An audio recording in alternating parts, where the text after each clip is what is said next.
guys, here we are, Stoomboy, the combat companion. So as always, shows brought to you by Hard Life Fightwear. Hard Life Fightwear offering a range of products, whether it be gi, no gi, MMA, they do have you covered.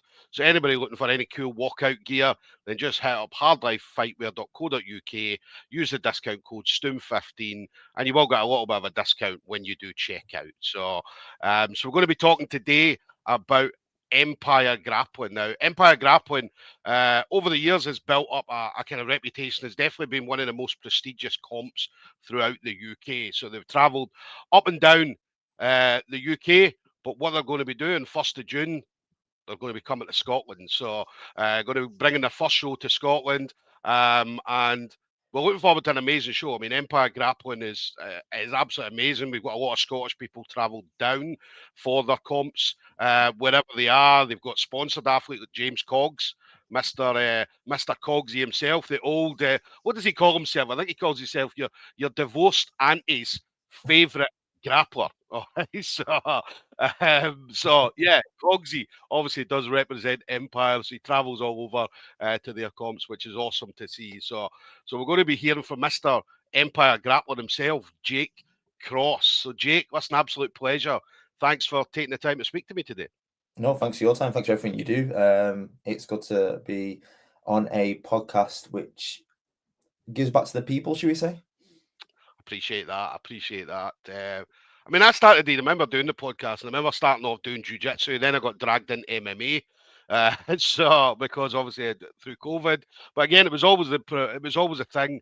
You know yourself. I mean, jiu-jitsu people don't really get a chance to talk to anybody. Not unlike MMA, where MMA fighters do have the chance to kind of get their thoughts over and stuff like that, whereas jiu-jitsu people don't. So that was my plan, was to do it specifically for jiu-jitsu, and yeah, it's going all right. We've been doing it for a number of years now, so I think we're coming up on, we're over 5 years now doing this, so it's been fun, it's been entertaining. So it was all about giving back to the community, giving back. So tell us about you then. So obviously you yourself, jiu-jitsu man, MMA and so on. So tell us about you before we go into Empire Grappling. What gets Jake Cross excited about jiu-jitsu?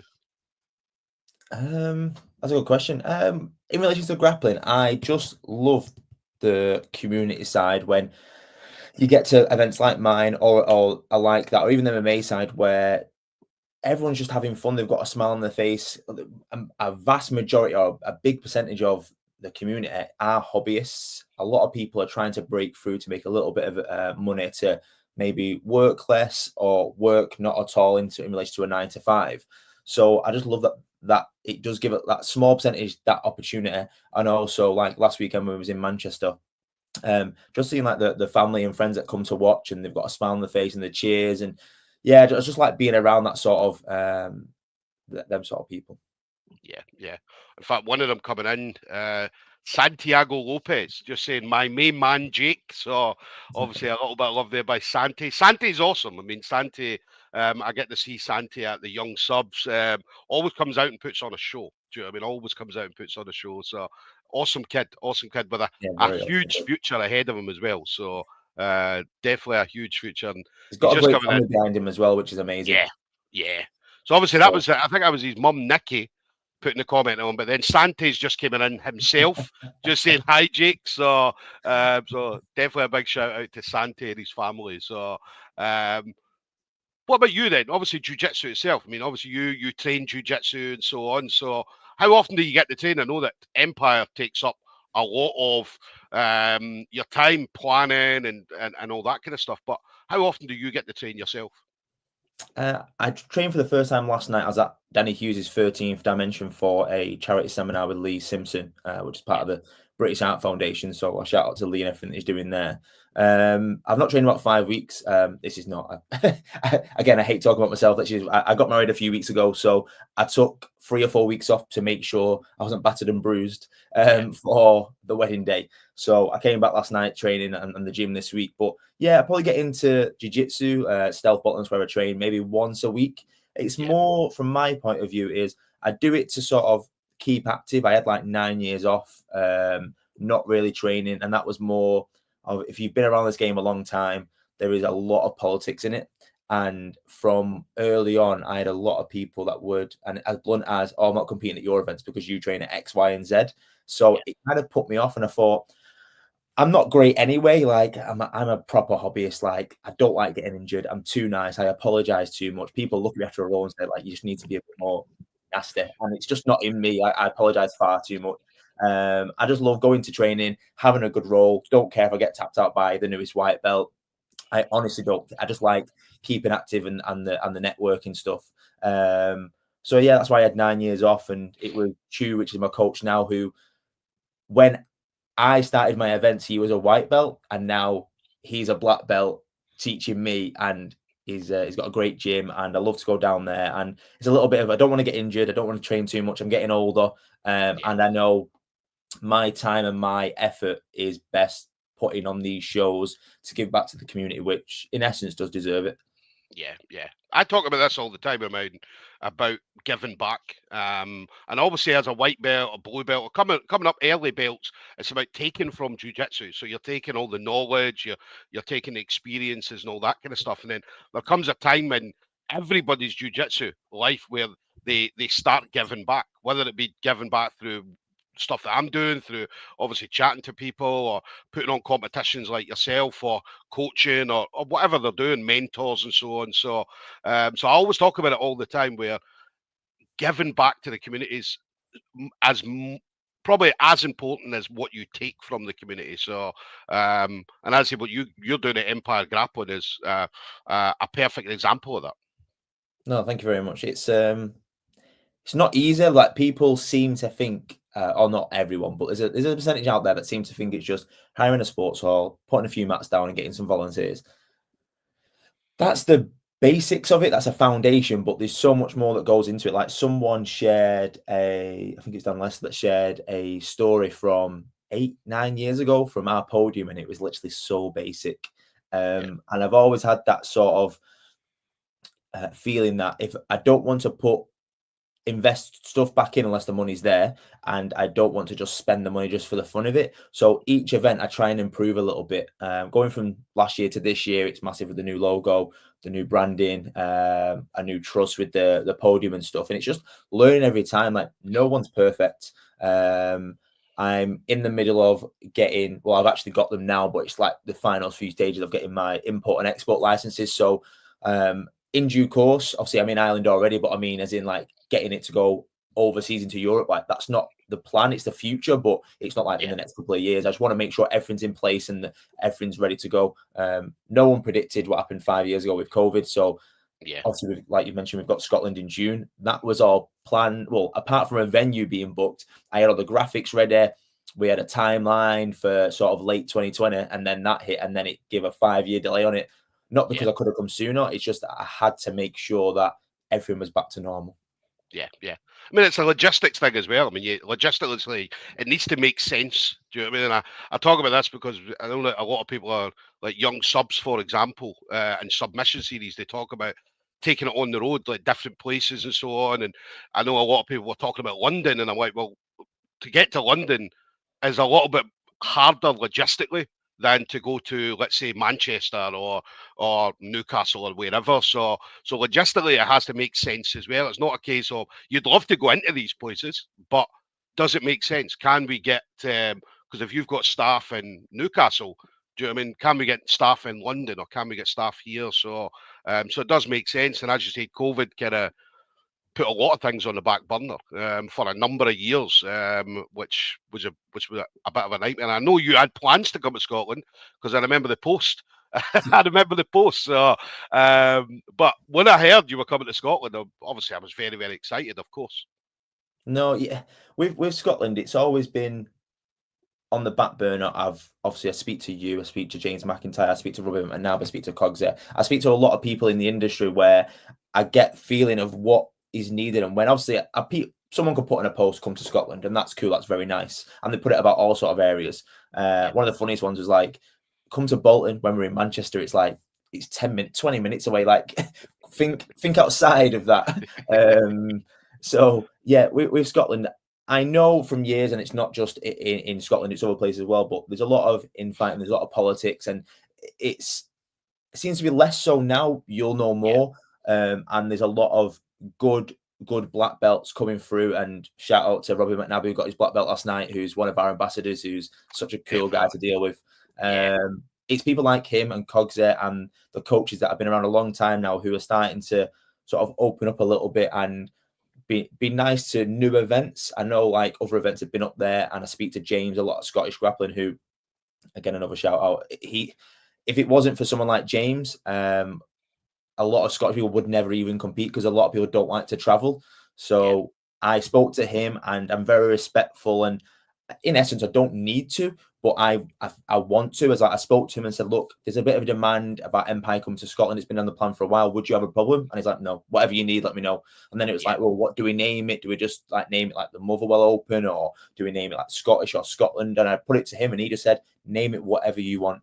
Like, it's not up to me. And he's got all these names, so I don't like to tread on toes, and he's been really respectful back to me and said, whatever you need, let me know. And that's lovely. So yeah, I think it's a time. We'll see how it goes. I'm obviously, the first event will always be a question mark of what numbers it can do, and to make it at least break even or make a little bit of profit, because we are a business at the end of the day.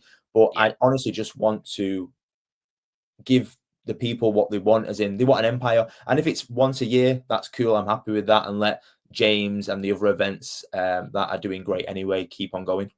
Yeah. And that's one of the things, I mean, one of the questions that I get asked all the time whenever an event comes to Scotland is, are they going to come back again? Do you know what I mean? And that's the thing. I mean, as you said, it's a business at the end of the day. It needs to make sense. You're not going to come up to Scotland every time and lose money, because it doesn't make sense. Then the numbers need to come out, which, as I said, I mean, years ago, there was a lot of politics. I mean, as I said, there was certain gyms wouldn't go to Scottish grappling events for whatever reason, and there was some wouldn't go to, I think at the time it was BJJ 24/7 was coming up. Some people wouldn't go to that event, and so there was a lot of kind of politics surrounding it. It has got better. I mean, obviously, like I say, a lot of people have done a lot of things over the years. Myself, James McIntyre, and a few other people in the background have done a lot of things to try and stamp out the politics, or not stamp out, but to try and make things different. So doing things like these podcasts, where what we do is we try and bring everybody together, because as soon as we go over the border, we should be supporting everybody. We should be supporting everybody from Scotland. And if we're in Scotland and I'm up against Cogsy, for example, in a matchup, then at that point, that 5 minutes, we want to kill each other in that 5 minutes. But before it and after it, we're friends. Do you know what I mean? And I'll support Cogsy, I'll support Robbie, and everybody else as soon as they step over the border. Do you know what I mean? So, and that's the way it should be, and that's the way we've got it at the moment. So, to obviously have you guys coming up and kind of seeing that, had you come 5 years ago, it might have been a little bit different because of the politics. But now's a perfect time for you to come up. Now's the best time for you. Yeah, the amount of different gyms that are sort of sprouting up and opening up because a lot of people have been around a long time, want to do their own thing, or becoming an affiliation of someone, moving areas and stuff. It's always been going to be contained in Scotland, because literally like Glasgow and Edinburgh is like the two centerpieces, and then everyone's sort of spread out from there. And I think maybe it's like a London mentality. It's like, oh, I don't need to travel because I've got everything in a little home base. But you get a lot of people, like you mentioned at the beginning, like a lot of the Scottish community coming down to our events, whether it's in Manchester or Yorkshire or the North East, or even further beyond that. I've had people come over from over to the island shows because it's just a quick ferry over to the Belfast show, and that's cool. And yeah, I think you hit the nail on the head. Once you step out the sort of the borders, support each other, and even within it as well, because it can only grow if it's given the support. Even if you don't like a certain gym or a certain way someone teaches, at the end of the day, if they are competing at an event that bulks up the event, bulks up the divisions, then it creates a circle of people want to compete. That means people want to train. That means people pay the membership, which means coaches and gyms. It's just a circle of life, and that's what you want. I want to give the community and the coaches their livelihood, because I know when I competed, like back in 9, 10, 11, 12, 13, 2000, that is, that I wanted to train because I wanted to compete. If I didn't compete, well, when I stopped competing, I wanted to train less. So it's kind of like these events are really becoming the circle of people wanting to pay memberships and train, and the opposite way around as well. And the thing is, I mean, you've been in the game for a long time. I mean, obviously, we talked about MMA, the UKFC stuff, and obviously the Empire Grappling and various other things. So, and you kind of touched on it earlier, where, and a lot of people do this, a lot of people are guilty of this, especially when they talk about putting on a show, whereas they think it's as easy as you said, as hiring a sports hall, getting some mats, and having a couple of referees, and that's it. Whereas, as I say, there's a lot more goes into it. I mean, the planning, especially, and do you know what I mean, everything like referees, medical staff. Do you know what I mean? Some events don't even have medical staff; they have first aiders, and which is scary. yeah. So, and that's the thing with the planning. Whereas, obviously, again, I mean, over the years, I mean, you guys have got it perfect.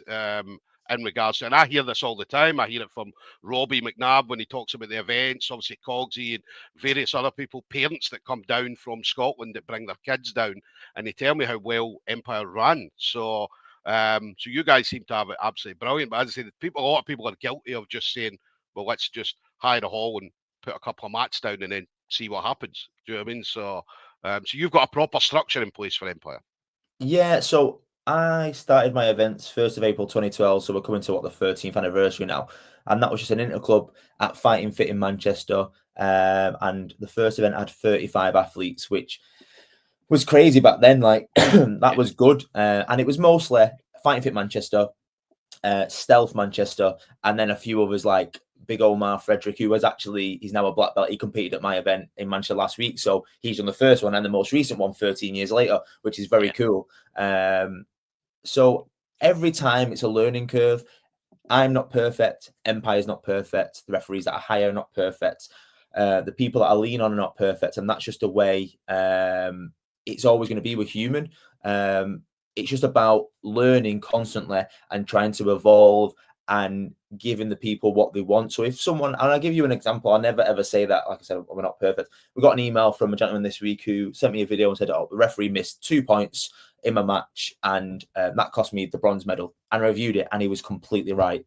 And it was, I think it's more towards the end of the day, and if that's probably the only reason I can give, that maybe the referee was like tired, missed something, because he didn't miss anything else from what we've seen. So I've sent out apologies, worked out a structure of how to sort of rectify it, because it's obviously after that it's hard. So we're not perfect, and that's the most recent event, and that's all we can do. The best way I can put the referees on a pedestal is there's a lot of referees, especially in the Northwest, that are literally refereeing at most events around the country, and it's very, very hard to get new referees in because it's relentless from a day point of view, physically, mentally, and also people giving feedback. Referees are this, referees are that. It's very, very rare that we get positive reviews, generally, not just Empire. But when we do, it's lovely. Like we get a lot of, like when we went down to Midlands and South for the first time last year, and I got messages from coaches saying, fantastic referees. Like just communication. Like you get some referees that just DQ and don't explain anything, and I don't really like that aspect. I don't really like that approach. People have paid good money to be there, and in this day and age when it's very hard to scrape money together to put on this, and events as a whole, especially if you pay later, are not cheap. So they should be explained, and kids should be taken care of because they're not technically paying, but it's an experience to them. And the parents that may not understand the rules need to be explained to them that this is what happened, this is why I stopped the bout early, etc. So I'm hoping to keep growing the referee community with my head referee, Emil Maljuska, which he's got all the accolades that you can have, really. He's a black belt. He's very, very approachable. He's trying to travel around to sort of just give back to the community of, even if you're not looking to ref, but you want to learn the rules, that is something we want to do. So I get messages all the time of wanting to ref or wanting to learn to ref or wanting to table staff or be a mat coordinator or a runner or whatever you want to call it. But in certain areas, it's quite low. The Northeast doesn't have enough homegrown referees, and that's something we are trying to change. Midlands and South are quite spoiled. They've had good events for years, like the British Open and stuff. The Northwest was spoiled. Ireland has come on in the last 3 years to where 3 years ago, I had to bring quite a lot of refs over, whereas when we're back in 2 weeks' time, the only person I'm bringing over is Emil out of 15 refs, which is phenomenal. And I hope Scotland will follow suit in that. I know they've got a good referees up there. I just want to expand it. Yeah. And that's the thing. I mean, I know that. Let's say, obviously, you talked about obviously your kind of head referee, and I know that James McIntyre's doing a lot of stuff trying to get kind of new referees on board through the UK BJJ. Obviously, whenever there's an event in Scotland, Scottish Grappling, they tend to try and do a referees course and try and get new people. And we are seeing that. We're seeing a lot more people coming in. Refereeing is difficult. I mean, I do it. I don't do much anymore refereeing because it can be a bit of a nightmare. Don't get me wrong, referees are never perfect. I mean, even your top referees in the world, I mean, they miss things, and it happens. I'd say the referees are not doing it out of they're not doing it out of spite, or they're not doing it because he trains somewhere that we talked about the politics. So, because at the end of the day, as a competitor, do you know what I mean? I know what it's like if I go in there and lose to a referee. Do you know what I mean? Maybe making a mistake and stuff like that. But it's like, do you know what? It happens. It happens. And I said, in any aspect, any job, I mean, nobody's ever perfect. So, but I mean, that's the thing that you do. I mean, anytime that something comes up, you talked about the email you received. I mean, you're all over it. You'd sort it, or you try and do as best as you can as the organizer of the event. Yeah, the best thing I've always tried to do for the last 13 years is be approachable and honest. So if that email was where he sent me the video and the person was wrong, I'll Yeah, explain why they're wrong, what they've misunderstood, and basically put them to right. This is what this is wrong. This is what you've misunderstood. There you go. But on this occasion, I know my referee is wrong, but then to me that falls on me. I'm wrong. Empire's wrong. yeah, So if they make a mistake, it means I make a mistake. And as much as that's probably hard for certain people to listen, it's like, oh, to hear it's like, oh, it's not your fault. It's like it's the referee. It's like, but no, I've employed them. I've asked them to yeah, do a job. They've made a mistake. It's not to that person. It's a massive mistake. In the grand scheme of things, it's not. But it's still we'll want perfection, even though we're never going to get it. Like we'll get a few things in the day wrong and we try and rectify it. Sometimes it's a technical issue. Sometimes it's two people wrestling going into the TV and it breaks. It takes us 10-15 minutes to sort something out. It could be little things. It could be again, this is a bane of my life. Too many people cornering, and I try with the people that I employ to keep sweeping the sides and stuff, and you get four or yeah, five people screaming and shouting because they've just been on and they've sat down, and it's if I could have the best of the world, it would be like one coach on either side and the rest of the mat's clear. It's not always possible. The event we try and have is that it's a relaxed event. I don't like the fact that people have to weigh in the gi. That's a really bugbear of mine. It's like the way I see it is if you're wearing the gi, that's technically if you're wearing a heavier gi, that must be horrible for you, not your opponent. Oh, it could be if you're yeah, smothering them, but as in I weigh in no gi weights. I think should be one coach per side, but it's yeah, not always possible. There's loads of little like weighing in mat side for the IBJF events. I just think let the person weigh in first thing in the morning if they want. Let them eat. Let them like what other sport do you have where you're not fully fueled? yeah, I know yeah, technically MMA you can look at of you pop a drain yourself the day before, but unless it's amateur, it's day before. Most amateur events are day before now. It's very very yeah, rare the same day, and that's obviously a different conversation. I think amateur should be same day and should be make sure like the before an hour before they go on rewading, make sure there's like a water load and stuff like that. yeah. Again, a different conversation. Yeah, right though about the side of the match. I mean, we see it at Scottish Grappling. It starts off the day starts off where it's one coach, and as the day goes on, suddenly you've got two people, and then three people, and then you've got the whole gym around the corner of the mat. Do you know what I mean? And it can be. I mean, especially for other competitors trying to get to their mat, they're having to go through a whole crowd of people just to get to their mat. Do you know what I mean? So, and especially kids as well. I mean, some kids, and I've seen it where, do you know what I mean? One kid will have one coach in their corner, whereas the other kid will have 10 people in their corner. And you're thinking, well, come on, man, for a kid, from a kid's point of view, and I know that obviously we try and do that at Scottish Grappling. We were like, right, whoever, if you're not competing, if you're not on the mat in the next 10 minutes, or you're not a coach or anything else, then get behind the barrier. Do you know what I mean? So we try and do it, but then I'd say it becomes a little bit more relaxed as the day goes on. If you set a boundary, people, and this is probably everyone around the world, if you set a boundary 2 meters from the mat with regards to a barrier system, Yeah, it will creep forward all day. yeah, If yeah, you put it 1 meter behind, so you gained a full meter, they'll still push it, they'll still want to get closer. I don't know what it is. It seems to be a mentality of I want to be literally like touching the mat. I want to be that close. I get like that as well, but I understand from a promoter and an organized point of view that it's health and safety. If they fall on you, it can be really bad on the event because that person can be injured and it just looks bad. So the barriers are there for a reason. The separation is there for a reason. Not having so many people around the mat, like you mentioned, getting to and from is hard enough as it is, because I have a sort of a middle point. I know a lot of events do it differently. I know Scottish Grappling's mat setup is all 8 mats together, and other events are like that. But the way I do it is 4 rows of 4. Unless like I can put 8 in a row.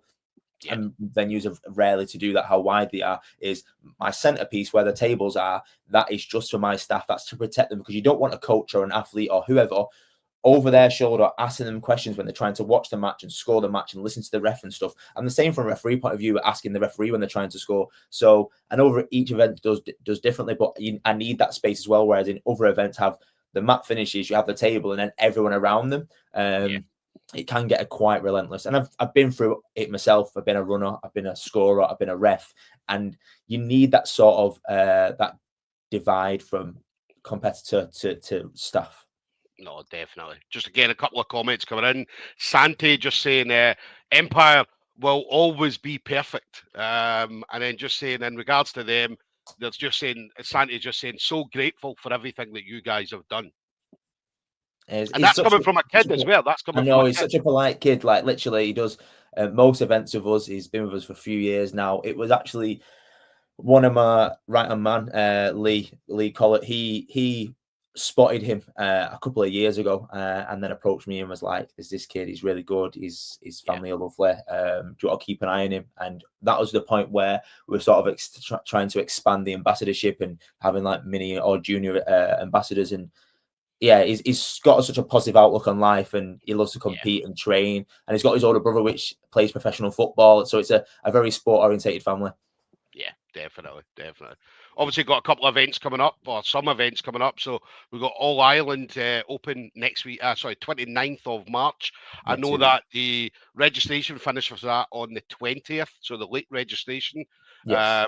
So guys, anybody looking to head over to Ireland, I mean, even from Glasgow, from Scotland, I mean, I think it costs 40 quid return, 50 quid return on a flight.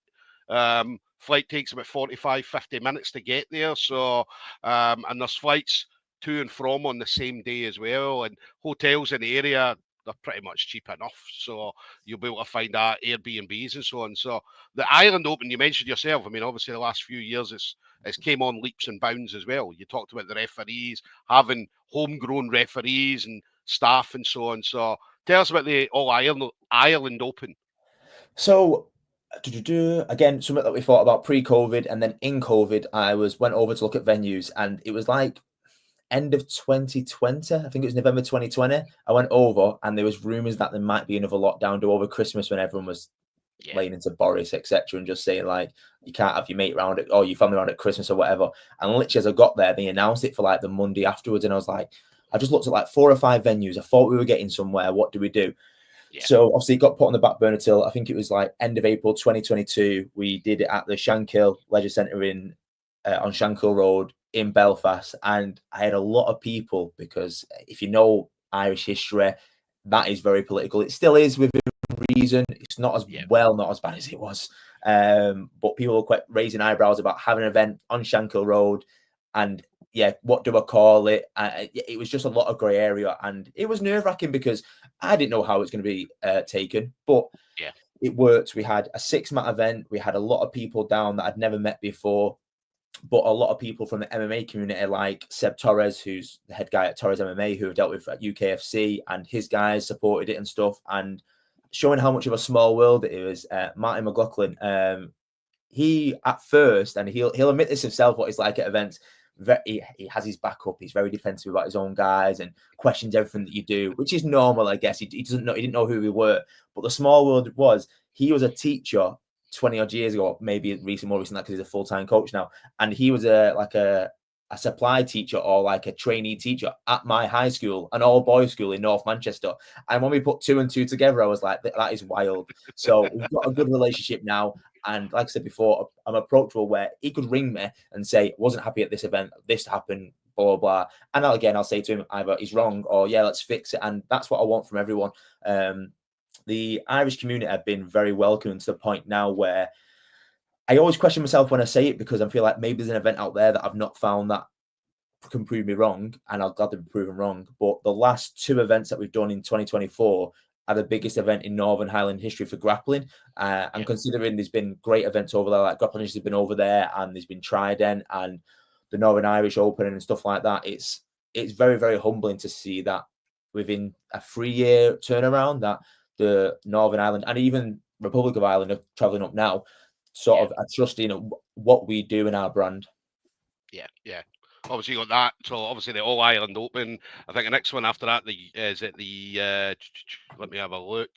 The Midlands Open, 13th of April. So obviously the Midlands Open. You've got Yorkshire Open after that. Then moving into Scotland. Scotland is the 1st of June. You've got the 14th of June, the Southern Open, and then Merseyside Open, 15th of July. So that's all you've got on the website at the moment. I know, obviously, there's more and more in the pipeline. So it's going to be a busy, certainly. What have you got? 6 events there? The next that's 6 something I'm events. now. So, sorry, I don't mean to. 5th of July is the Merseyside, not 15th, just in case people Fifth, sorry, confused. 5th of July, 5th of July. Otherwise, I'm doing it on, I think it'll be a Tuesday or a Monday. I've got my events, most of them planned till the end of 2026 now. I like to be ahead. I like to look at calendars. I like to make sure I'm not clashing, because I like to put things in place, because at the end of the day, if I'm in the same area as somebody else, or they're in the same area as me, if I've already booked it, it's counterintuitive. It doesn't work. It's not good for the community. It's not good for the event. You need events to be busy to make sure it's worthwhile for the people that are paying. Obviously, we're on here to talk about Scotland, so I want to make sure we touch on that. But I know I mentioned off air that I've got some, breaking news, I would say. But me and my team have been thinking of what we can do in Scotland to sort of give back to the community and make it an event that people want to go to and watch, never mind compete. So we're in the early planning to put at least 2 Grand Prix on. So if people don't know what the Grand Prix are to us, is we either crown a champion now or we crown a contender. So in Scotland, I think it's either going to be 2 contenders or 1 title and 1 contendership. I'm again in the planning of, ideally, I would love to do 1 male, 1 female, but it just depends, because it depends who's willing to travel and where and how many ladies I can get in the Scottish community at a certain weight or open weight to make it work. So that's the early stages right now. If not, there will be a few female Grand Prix around the country this year anyway that they can travel to. So it's not like they are forgotten about, because I know exactly, I get a lot of feedback on that. But the ratio is probably 90-10 in relation to male and female. So it's always trying to put it together to make it sure it works. But on the 1st of June, so if you're watching this, or I'll put in a post out anyway, if you feel like your division needs to be represented, and now this goes out to the elite grapplers, not white, blues. Purple's fine. You can request to be in it and we'll review it. But more the brown, black belts, purple belts can get a shot if they have, again, I would say probably giving back to the sport. They're not just looking because it's something shiny. I want to know that they're doing well somewhere else, whether that's MMA or not. That would be pretty cool. So we're going to do a Grand Prix, which we're announcing today. Again, another breaking news for in Wolves in 3 weeks. And that's sort of more last minute, because Danny Hughes is just defending his belt. I need to start getting him contenders, because he's always wanting to defend his belt. So we've got a couple of names in the pipeline. We're going to do a Grand Prix at 79.5 in Wolves. But I'm either thinking an open weight in Scotland and a lighter weight, or a lighter weight and a female weight. It really depends. Because Mark McQueen has done a few of our events, and he's an absolute monster. So if I do an open weight, I know he'll want to go with that. The open weight belt is currently vacant. The heavyweight belt is currently vacant. So yeah, we'll see. So yeah, please get on to me if you're interested, or you feel like someone deserves a shot, because at the end of the day, I'm naive still to the Scottish community, and I rely on people like yourself, like James, Robbie Cogsey, etc., to give me information about the who's who. Yeah, there's a lot of fantastic grapplers in Scotland. I mean, as there has been over the years, but especially at the moment, I mean, the scene in Scotland is probably better than I've ever seen it. I've been in the game since what 2014, so obviously 11 years, and I've been able to see Scotland grow. And we always had great grapplers, but now we seem to have outstanding grapplers, and we see that with things like Mark McQueen. We've got Shea Montague going out there and doing all the stuff he does at Case fun to IBJJF. watch. Yeah. Blair Hamilton's out there doing his thing. I mean, there's loads. There's loads. All the guys at the Jungle Academy, obviously the Robbie McNabb, Henry winning quad gold at the IBJJF Rome just last week, which was absolutely phenomenal. So there's a lot of amazing people, and I've missed out loads of people. But they all know who they are. They all know who they are. I talk about them all the time. So yeah, the scene at the moment, and the one thing as well, we talked about the female kind of aspect. The female scene's growing in Scotland as well. I mean, not just in Scotland, but everywhere. I mean, there seems to be a kind of massive buzz around female jiu-jitsu, and we are seeing that grow at a very, very quick rate. I had a conversation with Jiu-Jitsu Lou last night. She does a podcast down south, and we were talking about female jiu-jitsu. We were talking about the growth, and I think she's been in the game a while as well. And that you'd always went to class and maybe like be like one or two females that would be at the class. Whereas now you're seeing classes where there's like 5, 6, 7, 8, 9, 10 females turning up for mixed classes. And it's awesome to see. Yeah, again, this is showing how much it's developed, and I've tried to make it develop over the years. I think it was about, I want to say 10 years ago, maybe 8 years ago, I did 3 inches for the females to try and the female grapplers to try and get them competing as much as possible. And I think around 100 took it up, but only 30 turned up. And that was quite heartbreaking. And Sarah Greenwood, I remember being on the podium, and she was so angry. She was like, they've took the mick. Like, this division was packed. Like, I compete at Empire. I think it might have been Grapple Nation at the time, but I used to run before Empire. It's like, these divisions should have been busier. Where are they? But I think that's kind of the thing. If you give someone free entry, then they've got no reason to not turn up. If they feel like, oh, they can't bother, or they've got a little niggles, or I can't bother, I'll just leave it. Whereas, and if people are paying, even if it's discounted or whatever, they've got a reason to turn up. And that goes with the brown, black belts and the pro fighters. I used to give free entry out, but again, the percentage was people just not turn up and not caring was quite high. So if they're paying something, it means that they're going to turn up, which means the divisions are more bulked up. And you get people like Robbie, like Cogsy, naming because of Scotland, that do compete on my events a lot, that then bring the lower belts to compete. And again, that's another circle of life of how the events keep running.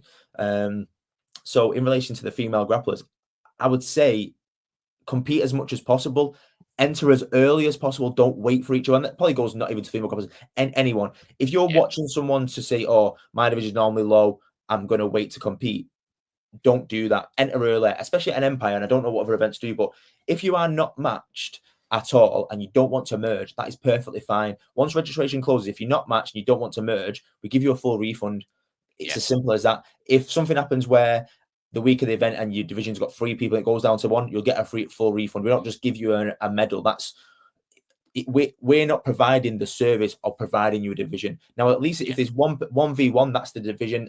We don't want 1v1s, and we now do best out of 3. But there was a lot of reasons to get registering for Empire. So if people don't know, for us, if you register early, obviously it's cheaper anyway. But if you feel like you can't, something comes up, or you can't do the event, or you've got a niggle or whatever, if you pull out 28 days or more from the event, full refund, no questions asked. Between 7 and 27 days, you get 100% credit for whatever event you want in the future. If it's less than 7 days, I think it's till, again, apologies, about 24 after the brackets go out, it's 50%. So around 72 to 96 hours, there's no refund or credit. It's blocked in there, which obviously we're a business, we need to make sure that happens. So there's a lot of reasons to register early, because you register early, see who then follows you, because then the divisions get busier. The lower weights in male, the bigger weights in guys, obviously the brown, black belts, and probably most female divisions need to start registering early to make them bigger. That's the best feedback I can give as a promoter over the last sort of 15 years of watching this. Yeah, a lot of people as well are guilty of waiting to see who's in their division. Do you know what I mean? Especially at the heavyweights, like Mark McQueen. I mean, there must be if they look and see, oh, Mark McQueen's in the division. Okay, well, there's no point in the internet because he's going to run through everybody, which is not always the case. Do you know what I mean? I'd say every grappler's beatable. Every grappler's beatable on the day. But that's what a lot of people are guilty of doing that, and I've noticed that over the years where I've seen it with competitions, and do you know what I mean? There'll be like nobody in it, and then suddenly a week before there'll be one person, and then somebody else will add in, and they're usually guilty of that. That's a big thing I think that people are guilty of is who am I up against? Do you know what I mean? Or seeing a division and being like, oh well, there's nobody in the division, so there's no point in entering. But the reason there's nobody in it is because people are sitting waiting to see. But if everybody sits there and said, well, there's nobody in it, I'm not going to enter. But until someone does, then there's always going to be nobody in it. Yeah, it's a vicious circle. Like we've got a thing of about a week after early bird is when we put the registration list public, because Yeah, we've been doing this 13 years. Apologies. And we found the earlier we put the registration list out, the lower numbers or the slower numbers were. Whereas in yeah, we sort of have a thing, it's the cheapest prices at early bird for our events. So the benefit, sort of the caveat to that is you don't get to see who's in the division. So by the time early bird finishes, or maybe a few days later, then we make it public. And then the people that have waited for that then have to pay a little bit more, have to pay the sort of the increase in prices. So I would always say register early, because our early bird ends well before the 28 days. So even yeah, if it gets to that point and you're like, nah, yeah, I don't really feel like competing now, just cancel on SmoothComp, get a full refund. Obviously, if you've already used a credit, SmoothComp's not set up to re-credit a credit, so then that's lost. So there's nothing we can do about that. So that's just us being honest and transparent, and we put that on our websites anyway. But if you've paid and you then think I don't, the vision's not for me, or something happens, or niggles or injuries, or life gets in the way, people yeah, are human, they have things going on, is just pull out 20 days before, get a full refund. No harm, no foul. We don't message you going, why have you pulled out? It's down to you. You control your own destiny. yeah, definitely. So obviously Glasgow, sorry, Scottish Open, 1st of June. As I said, the Grand Prix. So anybody looking to enter into that, as I said, purple belts, obviously they'll have a look. See, because there's no point in putting an average hobbyist purple belt in. You need to be somebody. You need to definitely be somebody. So have a name for sure. Somebody like Blair Hamilton. I mean, Blair Hamilton's a perfect example. He's out there I'm presuming, and from my eyes, he's out there competing at a high level. So as a purple belt, I mean, that's the level you're talking about. Yes, As he's opposed to, done. let's say, me, as opposed to me, just a hobbyist that I only turn up at events now whenever I compete. It's because, oh, it's Stoomboy. Let's get Stoomboy on. And that's the only reason I do it. So it has to be a higher level purple belt Yeah, and above. so Blair won our Grand Prix in the Midlands in September 2022, I want to say, and it was a 16 Grand Prix back then, so it was a lot Yeah, harder to win. And obviously, he's one of the lighter guys, but he looked great. He was a fun one to watch. I think it's on YouTube somewhere. yeah, Then, in relation to, he did the one in Wolves, but Danny Hughes became champion, and I think he was in the group stage.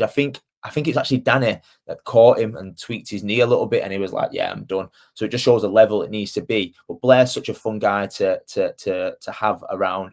Obviously, he's supported by Progress and stuff, so that's close to me. yeah, So I can't try and give as many people like that. There's another guy who's now in Scotland, but he's from around my area, Chris Morris, who's yeah. fighting on Cage Warriors in Glasgow. We're going to be getting a chat with Chris. So we're definitely going to be chatting with Chris. I messaged him the other day, so we're in talks about Cage Warriors. So very, very exciting guy to watch as well. He literally, I met him when he was 17, and again, this is when I wasn't really rolling. I went to his gym and rolled. Mate, his legs are massive. Like, just trying to get any sort of takedown in, not a chance in hell. And he's hungry as well. Yeah, He's a very good grappler. He's getting better at his striking. He was the UKFC lightweight champion. He defended that a few times. He has good people around him, like his Mrs. Megan and stuff. So, and now he's moved to a gym which can give him that sort of catapult to the bigger stage and yeah, really, really hone down in what he can become as an athlete and make him more well-rounded. So Chris has done my Grand Prix. Chris has done my events for years, from white, blue, and now he's purple and stuff. So yeah, he's another person that would have on. So he doesn't really compete in grappling as much, but yeah, it's someone that would keep an eye on to say, yeah, you've got a high pedigree. Let's get you in. yeah. So definitely that kind of level. I'd say don't be that hobbyist or somebody that's just got the purple belt and then think you're going to rock up to the Grand Prix, because you're going to be against levels like that, like say your Blair Hamiltons or Mark McQueen's or Arujos, and do you know what I mean? I mean, all the other guys that's out there. So definitely be someone, have a good kind of competition record behind you, and high level competition records as well. So And I would say, giving a bit more feedback to that, is have a social media presence. I know yeah, some people are really question mark with regards to social media. I probably wouldn't be on social media if I didn't have my business and stuff, yeah, because it can be toxic at time, and that's what I try and get away from. Is like try and create a community and speak to people how they want to be spoken to and treat people how you want to be treated. yeah, So have a presence as well, because again, I'm a business. If I put someone on the event as part of a Grand Prix, someone that I'm highlighting, and you don't have a yeah, social media presence, what is the benefit for us? Like, there has to be a benefit. You have to be posting, you have to be sharing, you have to be highlighting what you're doing, what Empire is, and then going from there. yeah, Obviously, it's a tournament-based thing, so if you're registered and paying anyway, you can do whatever you want regards to social media. That's entirely up to you. But if we're going to yeah. highlight you, you need to highlight us, and that's the truth of it. I love that argument because I hear that all the time where the people who are saying, well, why is nobody sponsoring me? Yeah, because you've got like 100 followers on Instagram and you've made 3 posts in the last 8 years. That's why. So, because as you said, there has to be a value, not just for the grappler themselves, but there has to be a value. You need to be able to promote because it's a business. You need to be able to get them out there and, do you know what I mean, let everybody see videos, posts, all that kind of stuff. So I always hear that argument, why is nobody sponsored me? Because yeah, nobody knows who you are apart from being on the actual mat itself. Everybody else needs to see you. Yeah, you said that then, like nobody knows who you are. And there's actually the opposite side of that. People know who you are, but the issue is people don't like who you are. And Yeah, that's they why do. as well. So you might not know someone directly, but indirectly, people know everyone. Everyone Yeah, knows everyone in this community, whether yeah, that's 5 or 6 side related of like, I know you, you know someone, and 6 down the line, oh, feedback of, yeah, that person said this, did this, acts like this. It's like, well, I'm not going to look to promote them because I don't like the way they carry themselves. I'm all about respect, and I don't mind banter and people having laughs and a bit of animosity because you don't like someone and it's creating that sort of tension atmosphere for bouts. That's cool. But there's yeah, lines to be drawn, and there's people that I've looked at for the last 15 years where I've gone, I haven't got time for people like that. But I have yeah, got time for people that are respectful, that have a bit of fun. yeah, definitely. So yeah, be someone, definitely be someone. I tell everybody this all the time when I do interviews with them because they ask me the question, like, how do I get myself out there? How do I do it? And well, just post stuff. Do you know what I mean? Even if you're posting funny, I mean, there's a lot of guys do like funny videos where they'll, do you know what I mean, they'll be MMA or I think who's the guy, Lewis McKenzie, Oh, from who yeah, he's one of my refs. His videos are great. yeah, He yeah, trains at and IMA now in Kaizen, yeah. yeah, yeah. And what he done was obviously when he was at Kaizen and when he first started doing MMA, I remember being there for his MMA debut and kind of seeing him and interviewing him and stuff like that. And just telling him, be a character, be a person that people are going to remember. And that's the thing. I mean, like, get yourself out there. Whether people love or hate you, they're watching you. They're looking to see everything you're doing. And Lewis McKenzie's videos are absolutely hilarious. And every time he posts one, I always mess him and say, mate, that's hilarious. I said, people are not going to like it, but I think it's brilliant, mate. Keep doing it. And he just keeps doing it. And they're awesome. And people are watching it and people are seeing it. And that's what everybody else needs to do. So, I mean, if you're trying to get into the Grand Prix or trying to advance your career in any way in this game, then you have to do that. You have to do that. And it's uncomfortable for people. One of the kind of best examples I had was Shawnee Stewart. Shawnee Yes. Stewart's a very, very high level black belt in Scotland. Travels all over. He's doing all these sub onlys. He's winning. He's competed and beat some top guys. Had zero social media presence, zero, before he set up Baseline Jiu Jitsu. And I remember doing an interview with him because I'd been asking him for years, let's do an interview, let's do an interview. And he's like, nah, I'm not that guy. I'm not that guy. And then he messaged me out the blue one day and said, Stum, can we do an interview? And I'm like, I'm that guy now. wow. So, and then I remember going down and talking to him, and I'd been saying to him for years, just like everybody else in the gym, and saying, do you know what I mean, make sure you've got your social media perfect because that's how you get sponsors. That's how you get recognised for sub onlys and all that kind of stuff. So, as I said, it's a small community. So, if you're a competitor, another promotion might see your video, but I mean, the chances of that happening, I wouldn't bet on that happening.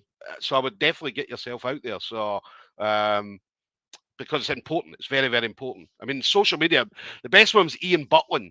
I remember Ian Butlin talking to Ian, and Ian said he was one of the kind of first guys. And I mean, you've been around forever. You kind of know all the stuff that went on Reddit and all that back in the day. I mean, it was a crazy place. But Ian Buckland always said to me was, when social media first started, he was one of the first guys that was all over it and promoting and making sure that everybody knew who he was, getting his name out there and all that kind of stuff. And it worked. And then you had guys like Lee Remedios, who was exactly the same, using social media perfectly. And these guys did it from a very, very early stage. And that's why people like Ian and Lee and all these guys, all the older guys, have such a big following. Yeah, I think that the original one was the Underground, but it was like the MMA Underground, where it was like Yeah, on a website, and that could have been one of the most toxic places. There's people with like random names that you could tell who they were, but it was never official. yeah, And yeah, speaking about Ian, like I've dealt with Ian for a long time. Like he's such a cool guy to deal with, yeah, and he's so nice, and his missus is lovely as well. And I remember watching M1 Global when I first really got into the sport like 15 years ago, and you had like Blackledge, him, Matt Thorpe, and a couple of others that were. It was like watching them was like crazy. It was like a little team thing, Team England against the world, and yeah. So Ian seems to be ahead of the game with little yeah, things like that, and yeah. now he's doing films and producing and all that. So yeah, he's a cool guy. Yeah, definitely, definitely. So, final thing for you then, Jake. So, obviously, again, we're going to see you in Scotland, 1st of June. Obviously, anybody, I know I posted it earlier on as well, just the kind of details on how to register and so on. So, but any final messages from you then? Maybe I should just touch on the Scottish communities. I'll maybe turn on the question you had before about will we come back? Yes, we'll come back. But the main thing is support the event, not just mine, Scottish Yeah, Grappling and the other events out there. Support them, register early, take advantage of the events that do come up. So you don't have to travel, spend that money on traveling, yeah, because you'll save money. And especially the parents of the kids that who and are in whether to compete, it's such a relaxed atmosphere. I have really good kids referees that really take care of them, yeah, and that's the best thing I could probably say is just register early, have fun. Remember, it's a hobby sport. I know people take it a little bit more serious than others, but it's a day out at the end of the day. And if it's local, take advantage of it, because we would love to come back. The experience that we've had looking at venues, we looked at 9 venues on the same day, from Lagoon all the way to the other side of Edinburgh, and we found so many great venues. And Scottish grappling is, like I said before, it's ready to blow in my eyes. It's ready to really become a staple of the UK community. It's already there anyway, but yeah. just getting that many more people just competing in their own area first. Yeah, yeah, definitely support this. I know they will. I know the community definitely will. I mean, the community are very, very excited about Empire coming up. I mean, a lot of people I spoke to, they're very, very excited. They've been down to Empire events down south, and so they kind of know the layout. And I mean, we mentioned obviously Cogsy and Robbie McNabb, so they do a kind of very big thing in trying to get Empire's name a lot more known by, don't get me wrong, everybody knows it, but they're trying to get more and more people to compete at Empire events. So yeah, as I say, we definitely wish you all the success come the 1st of June. I'll be there on the day as well. So we'll obviously be getting around chatting to people. We'll try and do some like with the crowd and stuff like that, which I've not done before, where we'll go around and we'll be chatting to people and we'll get them on camera, and do you know what I mean, we'll have a word with them and tell us about the Empire event and stuff like that. So we'll get all the good and the bad things. Yeah, that's So fine. there won't be a lot of bad things. There won't be a lot of bad for sure. There definitely won't be a lot of bad, but we'll definitely get a lot of good stuff up, and then we'll get the video posted up and so on as well. So Yeah, that'll be very, very cool. And even if you're not looking to compete and you just want to see what it's like for an Empire point of view, is please just come down anyway and just spectate and just enjoy the day, because if the crowd is there and it gets everyone a bit more pumped and you see more fun matches, and end of the day, it is a hobby sport. So people are there and they get nervous, but they live through everything. Like I have people that never get nervous, but until they step on the mat. I was yeah, one where when I put my mouth guard in, my anxiety kicked in and started getting dry mouth. So everyone's different. So yeah, just be there and support different gyms, support Scotland as a whole. yeah. No, we're definitely looking forward to it. So final thing then, Jake. Anybody you want to shout out to? I'll probably say my team, because this past weekend was the first time I step back a little bit and let my team run the event. Like I wasn't there in the morning for the first time in 13 years. So like Lee, Mark, my Mrs. Catherine, there was a girl, Adam, James, Ashley, Phoebe, I know, Chris, David, Declan. There's loads that are part of the core team. Callum, these people I'll always miss out. And also like the sponsors that support me. So Progress Warrior, Idi Pure, Excess Guard, Pure Recharge. They're the people for years that, and maybe more recent, that just want to get on board with what we're doing and give back as well. At the end of the day, as I talked before, we're a business, but we want to make it an experience. So any feedback, positive, negative, please always contact us and just let us know exactly what you feel. Because if it's good, then we know we're doing something right. And if it's bad, get my words out, let's tweak it. Let's see what we can do. Or if we can't, we'll explain why. Yeah. And one thing I know you mentioned it already, but the new Mrs. Cross, we obviously give her a shout out, because obviously the partners in this sport is very, very important, because as I say, without having a kind of strong, supportive kind of family or a partner around you, do you know what I mean? It makes life a little bit more difficult. So obviously the new Mrs. Cross, definitely a big shout out to her. Yeah, she's great. She's been with me we've been together like 8 years now. We've got a little one, and literally as we're starting this, she's like, I'm just going to take him out to Asda. I'm going to pick up a few things just so it's quiet for the podcast, which obviously helps. It doesn't matter if he's out. He's free, nearly 4. So yeah, she's fantastic. Anything that I need, I lean on. She runs that side of Empire really well in relation to the front of house and smiles and making sure people have got the information that they need. And that's sort of what I need, is that I can leave and trust her and her team, so I can be in the hall and make sure it's running for the athletes. So yeah, I appreciate that. Thank you. Oh, listen, I appreciate it. Thank you very much for your time. So, as I say, what we want to do on this, and hopefully it came across, we want to kind of hear a little bit more about not just the event, but about you as a person as well. You're the head of you're Mr. Empire Grappling, as I said. So we want to kind of hear a little bit more about you. Obviously, you're coming up with the event itself, coming to Scotland. So it gives everybody in Scotland just a little bit more of an insight into the brains behind Empire Grappling. So we definitely appreciate your time. Thank you very much for that, Jake. As I said, Sunday the 1st of June, guys, make sure you head over to the Empire Grappling. They're on social media, Facebook, Instagram, and then it'll take you through, the link will take you through to SmoothComp to get yourselves registered. So definitely make sure you get yourself registered for that. Obviously, Empire's going to put a post up about the Grand Prix as well, which will get shared over. As I said, male and female, obviously depending on the competitors. As I said, competitors need to be high level purple belt or above. So white belts, blue belts, and even low hobbyist purple belts, don't bother sending your name forward. So it needs to be high level guys. As you're going to be up against guys like, as I said, Blair Hamilton, for example. I mean, that level. So if you think you can beat Blair Hamilton and you've got a very, very good argument, then listen, speak to me first. Speak to me first, and I'll tell you no. Don't bother sending Jake messages if you're not a high level purple belt or above. All right. So the best feedback I can give to anyone that is interested, that is your white and blues, is Empire and myself are very loyal. So, like, I'll give you an example. Apologies to touch on it. I'll go on a tangent really quickly. Is Danny Hughes was supposed to face Sam Quinn last weekend. Sam pulled out because of an injury, and now I have to look for another person. I got a few names through at me, and I'm like, well, they've never competed at Empire, so no. That's the main thing. So if you compete at Empire and you're rising through the ranks, then you're on our radar, and that's why Alex Vernon got the chance last week. He competes with us a lot. He was competing on the day anyway. So if you're a white and blue belt, it means that you're on our radar. It means in due course, in 3 or 4 or 5 years, you'll have that opportunity. And you never know, like sampling out, anyone could just be ready, be there on the day, be ready to compete, be competing anyway, and anything can happen.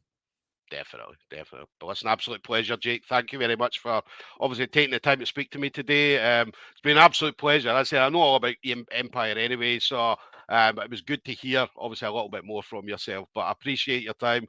Enjoy the rest of your weekend. I mean, it's unusual that you've got a free weekend to yourself at the moment.